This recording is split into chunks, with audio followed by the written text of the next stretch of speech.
des fois nga gis ko ne ma du ma lekkee ba pare teg ci njaram soow du mat sax daanaka 5 minutes du ko mat mu teg ci njaram soow bi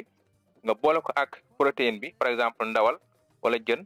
day def phénomène de fermentation ci biir bi indil la ay ballonnement indil la sa biir di diis. nga nekk ci beñe hamburger bëgg a yóotuwaat ginaar gi see bekkaat boole ko ak ay jus bisaab ak yooyu loolu moom ndax xel nangu na ko. mooy par exemple li ma doon wax léegi rek produit laitiers bu fekkente ak loo xam dafa am acide automatiquement dañuy fermenté mooy meew ak acide moo xoolee ñuy woyal ñu utiliser phénomène acide plus produit laitiers moo tax boo lekkee si saasi rek naan sa soow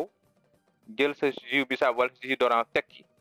loolu boobaa ngay gën a lor sa bopp déjà nga lekk ndawal rek teg ci soow problème la yàlla nag boo jëlaat soow moomu mu jàll nga tegaat beneen acide maanaam beneen jus d'orange wala jus bisaab mu nekk ñetti phénomènes yoo xam ne mënuñu ànd nga boole protéine boole produit laitier boole acide muy nekk ñett yoo xam ne dañoo fekkente ci saasi donc su boobaa mooy indi ñi di am ballonnement ñi naan luñu nekk du rees ñi den def muy ngalawal yu bëree bëree bëri dressage gënul baaxul day indi feebar day indi ay jafe-jafe ci biir gëramu doomu aadama xanaa rek di digal askan wi ne leen bu ñu lekkee ba pare mën nañoo jëfandikoo yëpp baax na soow bi baax na jus bi saa bi baax na mais bu ñu lekkee ba pare nañu digal naan ndox mu nigg